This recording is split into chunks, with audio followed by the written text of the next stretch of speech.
Hello, BookTube.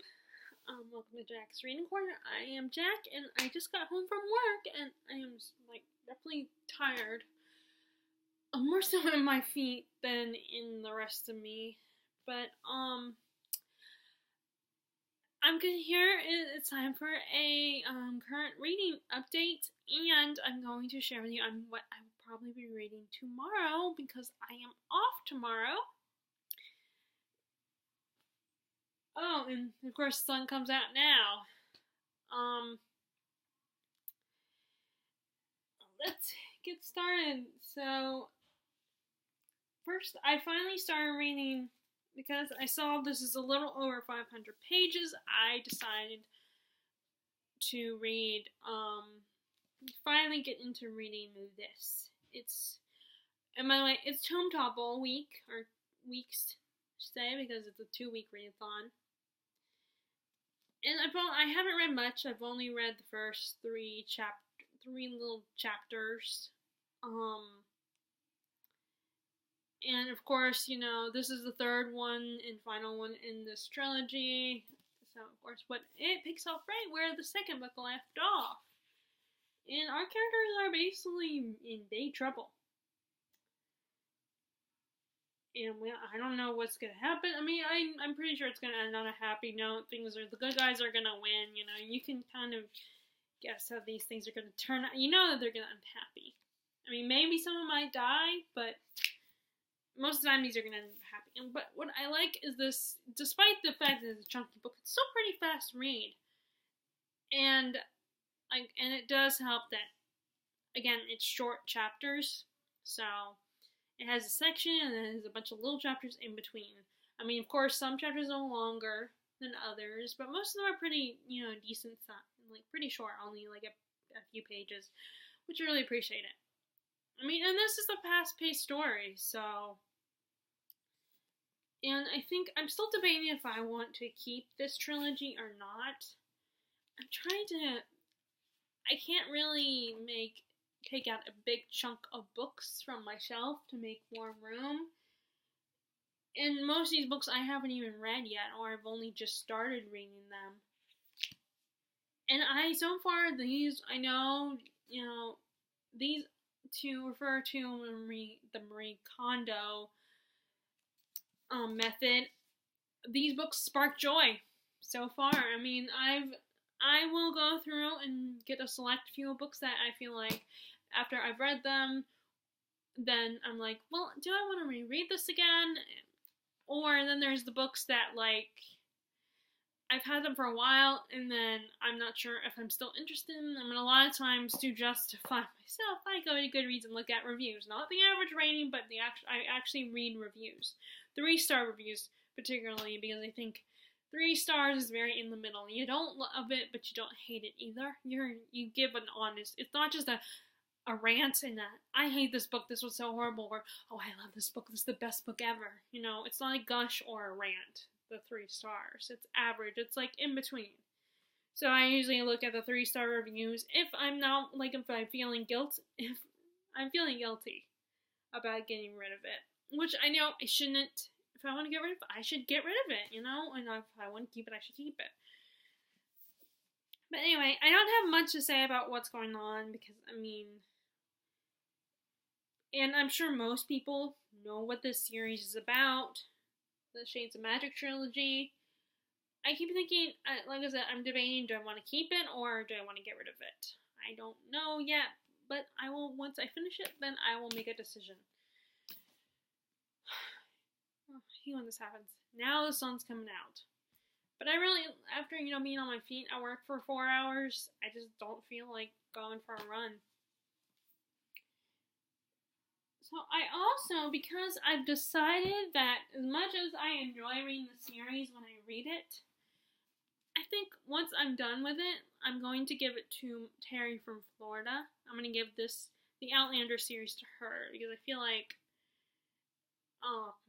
she's been wanting to read it, and, she can't really just go buy things willy-nilly. Just be careful with her spending. So I kind of understand why she's, so cautious with checking, like a show or a movie or a book, because it requires, some of those things require spending money. Like if it's a show on a channel that she doesn't watch on a regular basis, she can't just go spending the money and download a channel or get cable TV just for that one channel. That's silly. And she can't. And DVDs and books, still, it adds up. I mean, like, DVDs are a little bit more expensive than books, but books do add up.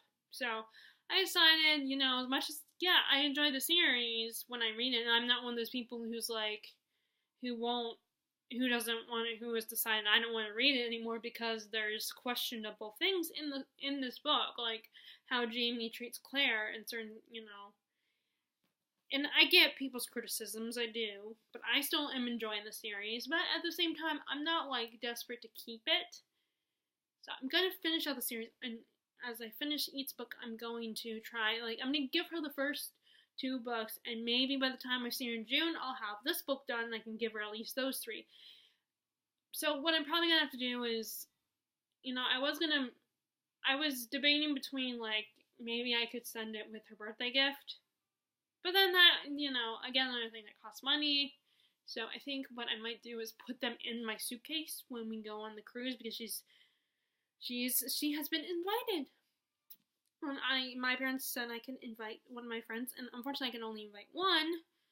So I invited Terry from Florida on this trip. I mean, I would love the other girls to go. I would love to, but anyway. So I think I'm going to put them in the suitcase and just bring her, and then I'll give it to her on the cruise, and she can put those 3, although she might have 6 books. The Lord of the Rings books. So, although what I could do is just finish up the series and just give her the Lord of the Rings books when I see her in June for the cruise. And then next year, whichever books from the series I finished, I can give it to her, because we'll still get together, and we'll get together next year too, because every year, except for this year, we do a convention, so I will probably give her the other books, then. I might do that instead. I don't know yet. But either way, I want to finish this by this year. So,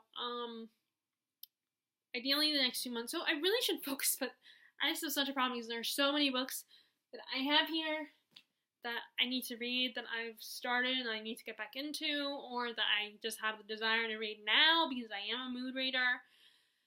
But in case, this is basically that series about the woman from the 40s, Claire. She goes back to Scotland in the 1700s, so like the 18th century.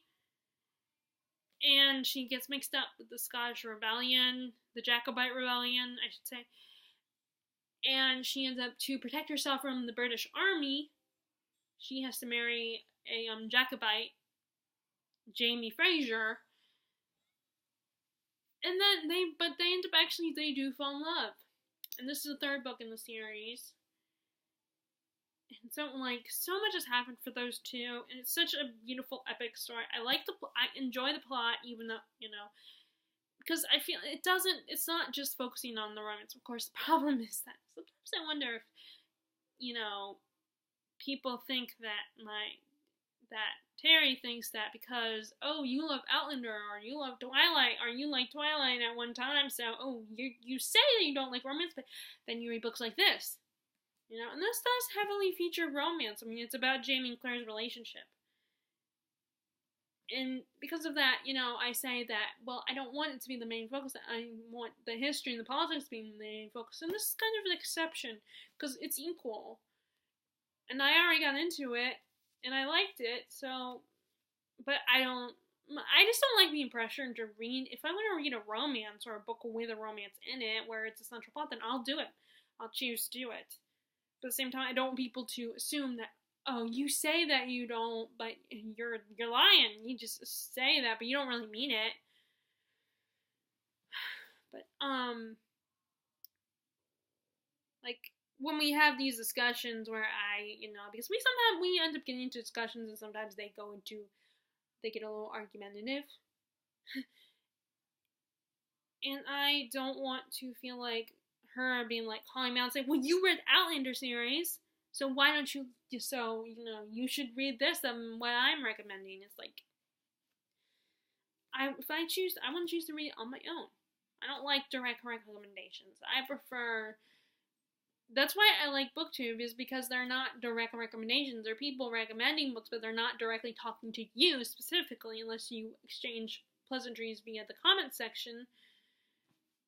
They're not telling you you have to read this book. They're just saying that they think the people would like this book, but they're not, you know, you still make your own choice if you're going to listen, take their advice, and consider this book.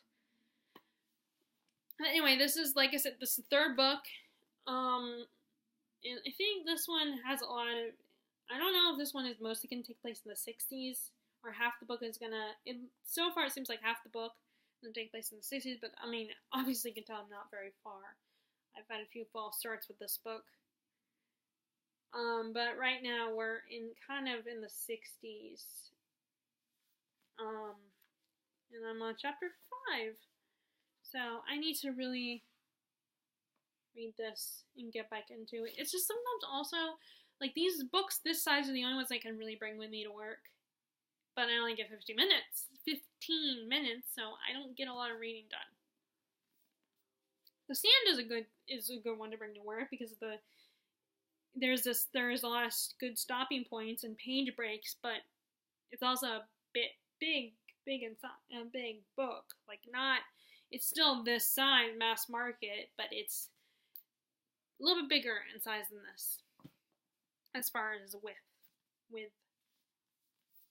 But anyway, so I love reading these books because I feel like just by reading a book like that, even though it's not like considered it might not be considered literature, or it might, you know, or have literary merit.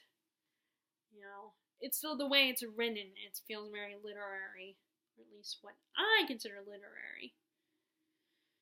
But not necessarily with the people who read like literature, classics, and, you know, literary fiction and all that. So those are kind of, and I've read a little bit of Clash of Kings. That was the other one I brought with me the other day. Yesterday, I brought this with me to work. But, I mean, I didn't finish. I started a new chapter, but I didn't finish it. I've gotten a good way in, but these are long, chunky books. These are over 1,000 pages, or at least this edition is. And this is the second one in the Song of Ice and Fire series, or as people watch the TV show know, the Game of Thrones series. The first book is called The Game of Thrones. That's where they got the title of the show. This is the second one. And so much happened in these books, I would just have a hard time summing up what happens in each book anyway.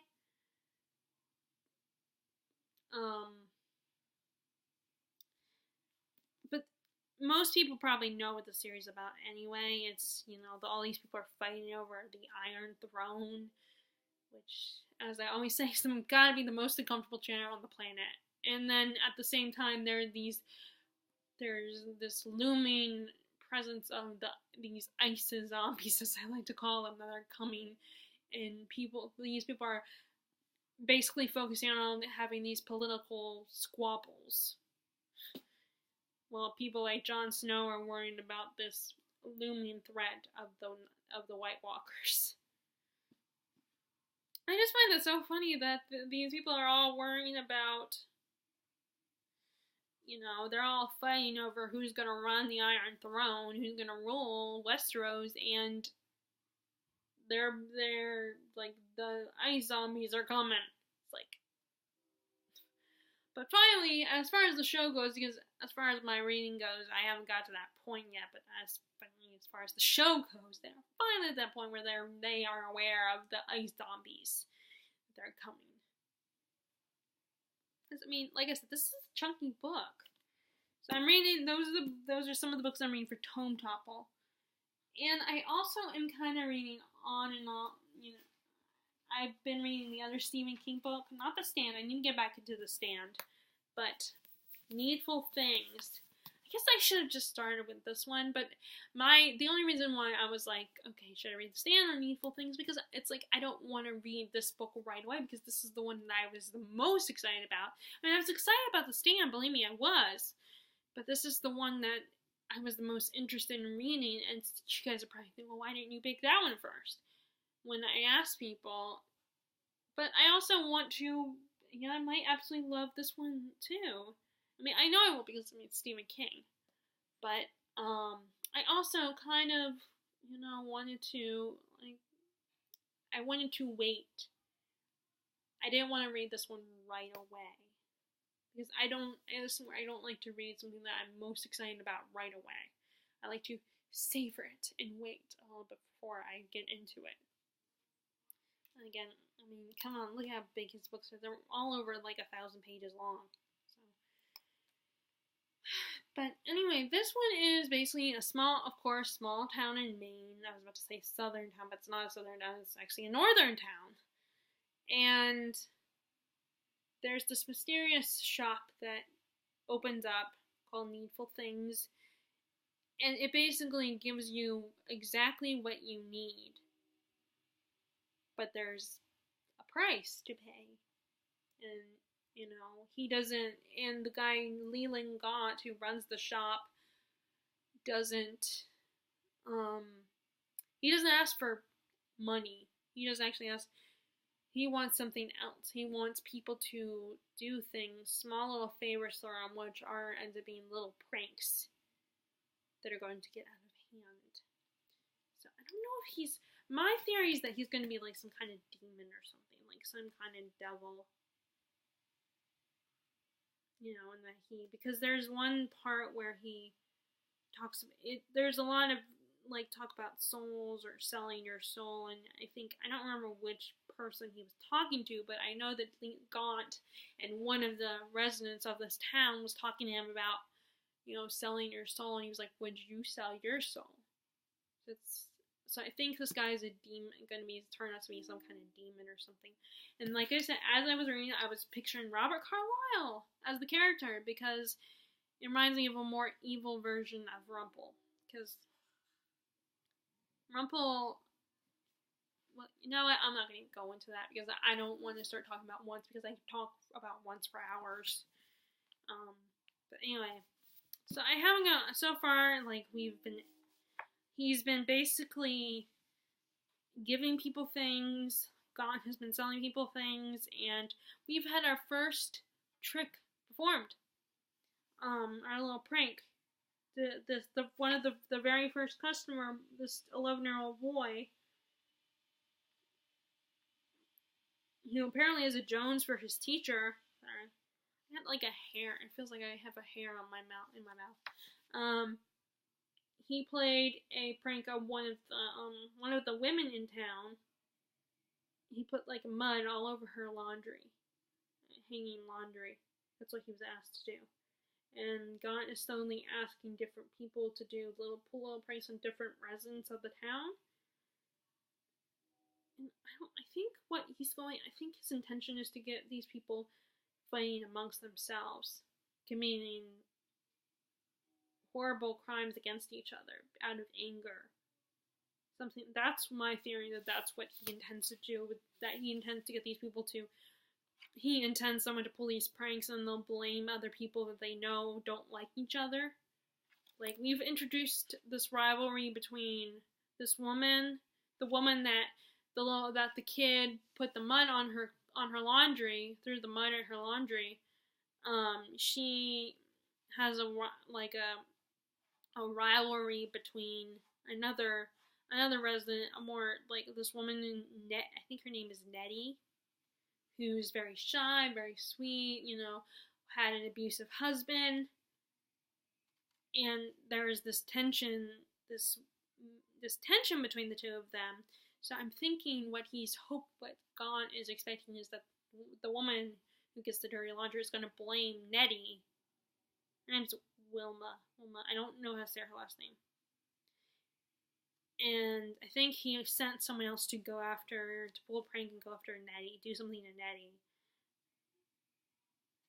I don't know what kind of prank, but So I think he's slowly going to get these people fighting amongst themselves, and then eventually it will turn hateful, and then they will lose their souls. Something like that, I'm guessing. And it's probably kind of a very bittersweet, because with Stephen King or any horror book, I think most horror books are gonna have more bittersweet endings where things work out, they stop the bad guy, but there are consequences, like a lot of people have died, kind of thing. Now the last book I read was not an actual tome, but it's just the book that I decided I was reading for. I had started to read for a fantasy-a-thon, and I want to finish it because it's a collection of short stories, and that is The Last Wish, the Witcher novel, the first book that Elliot Brooks recommended you read first. It's basically a collection of Witcher short stories. Although the way it's set up, it feels more like excerpts from this Witcher's life. Excerpts, not his life, but his job. Like all the different missions he's been sent on. It's pretty good. It's okay. I mean, like I said, I feel like I'll eventually have to reread it again because I brought this with me to my sister's and there was just too much distraction. I only had a little bit of time to have quiet time to just read that while the boys were taking their naps. And, from the basement where we were staying, we could hear the boys get up pretty early. You could hear them stomping around upstairs and screaming and stuff. So I got up early quite a bit while I was there. So I didn't get as much sleep as I normally would. So I'm definitely, and when you're like tired, it's hard to concentrate. And you don't take in all the information in books. So I have to reread it. It's okay. The stories are entertaining. The writing at times does feel a little dated, because this was written in the early 90s. And, the stories are kind of interesting, the ones that I actually retain. Like this last one I just read was interesting. And it had a lot of elements that a lot of sci-fi a lot of fantasy stories have. The epic ones where there's all the different races and the rivalry between humans and other races. The story kind of focused on that and how that they don't get along with how humans and elves don't really get along. And I'm still not sure with The Witcher, Geralt, is he elf or not? I'm not sure. I thought he was an elf. I thought he was an elf, but maybe he's not. Or maybe he's not considered an elf anymore because he lives amongst the humans. I'm not, or maybe he's not an elf at all. I'm not sure. I thought he was. And I think I'm on the last little story. The title story. I think it's the last. I think it might be the last one. No, I'm liking this better than some of the other short stories I've read. Well, although actually no, I feel kind of the same way about this one the way I felt about the Bane Chronicles, where it was nice and fun. It's good to get to know the character. In this case, I'm getting to know the character before I read the main books with the character in it.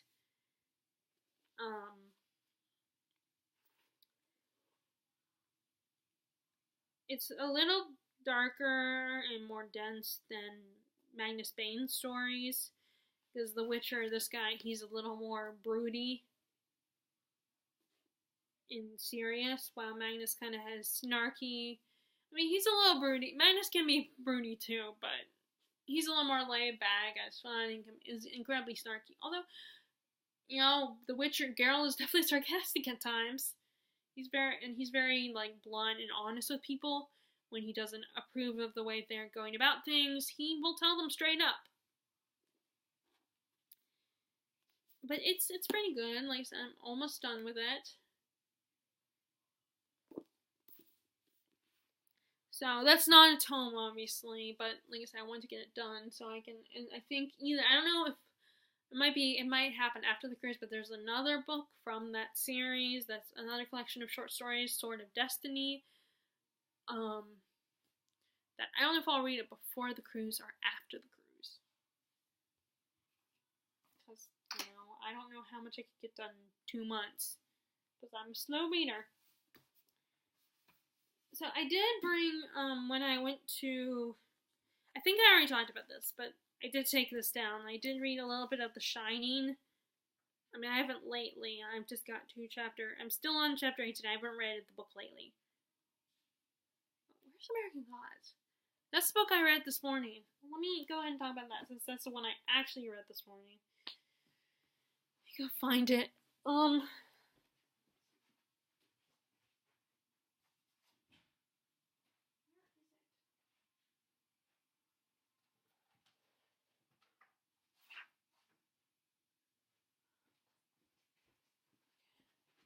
wait, maybe it's on the shelf.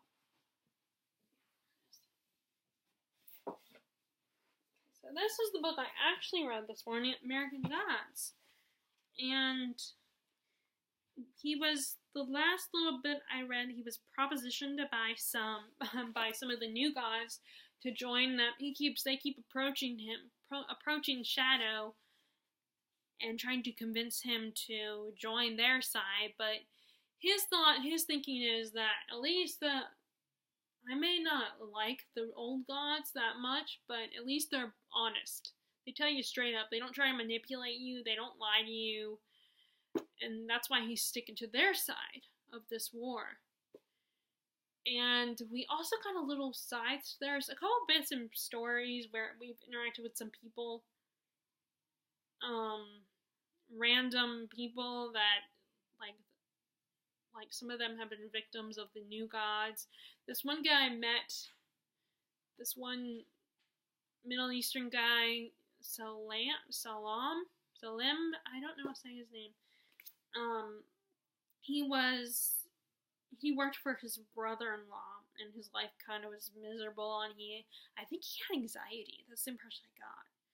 And he meets this taxi driver who turns out to be a djinn. And they start talking, and then they have a night of sex. They basically hook up for the night.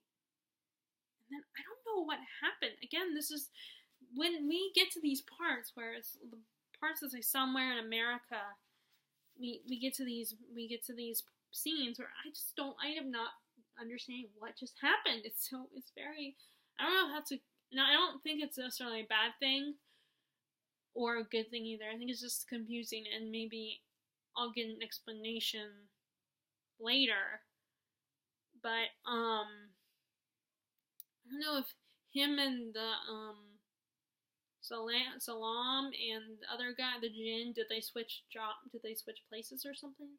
Because after their night of sex, he wakes up and the djinn guy is gone with his stuff. And did he do something to him or something? Or is he just or is the djinn saying, okay, I'll take your place because you don't like your life, so I'm going to do you a favor? Or was it something where he took his life? Not as a favor, but just because he's a djinn. It's a more evil, wicked kind of situation. I don't know. I'm not sure the impression I got. But then when we get back to Shadow, he's traveling, he meets this little girl. Not little girl, I think she's older. I don't know if she's a girl or a woman. I can't remember. But he met her and they started talking, and she thought he was essentially weird. And now he's currently he was sent to Cairo in Nevada, I think. And he met some of the Egyptian gods. I don't know if Abyss is supposed to be Anubis. Mr. Abyss must be Anubis. And he met the Jackal. And they actually run a feud parlor, which, kind of makes sense. Because they are the guardians of the dead in Egyptian mythology. And they mention Set, and I can't remember who the other god is. That it's just Mr. Abyss, who I think is Anubis, and the Jackal. It's just the two of them now. So, and Shadow is currently staying with those guys.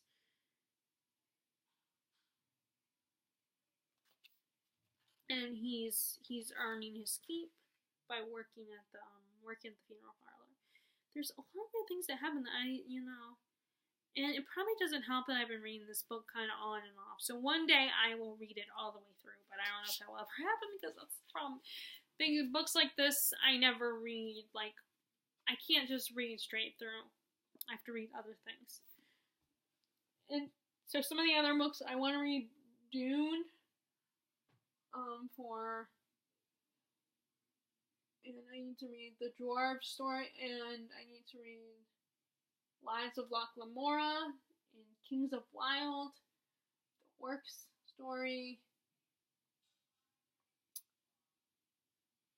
Dune was the sci-fi I decided to originally, but that's because it's small. It's a mass market paperback. Although it might be a B. Actually, I think it's considered a B paperback. But the other Stephen King books I need to read are finish reading The Stand. I want to read a little bit more soon. And The Shining. And then I also finally started reading The Way of Kings. I think I talked about this one in I mentioned that I was reading this in my other video. But again, I haven't got very far, not a lot to say. Our main character, Kaladin, he has been taken as a slave. It's been 8 years since they were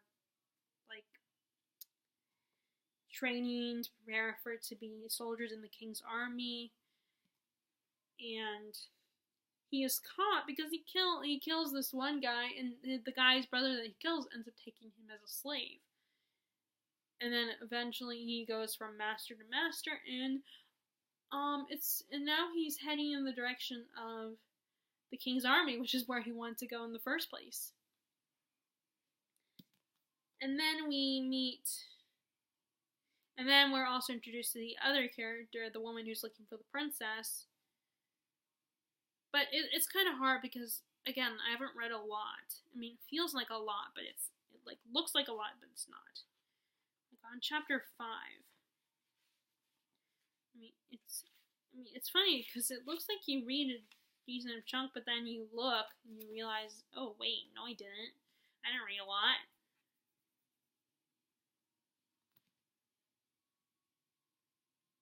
It's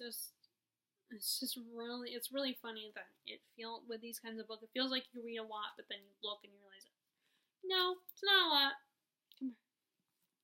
But the sci-fi book that I originally was going to bring with me to my sisters was this one, Leviathan Wakes. This is a book I do need to finish. I want to try to get some of these big books, but I doubt I'll get them done before the cruise. And then Count of Monte Cristo and Middlemarch are two other big chunky books I need to read, but I chose not to bring them because I was trying to narrow it down. And I figured classics would be hard for me to read while I was there. I wouldn't be able to concentrate on them. There would be too many distractions.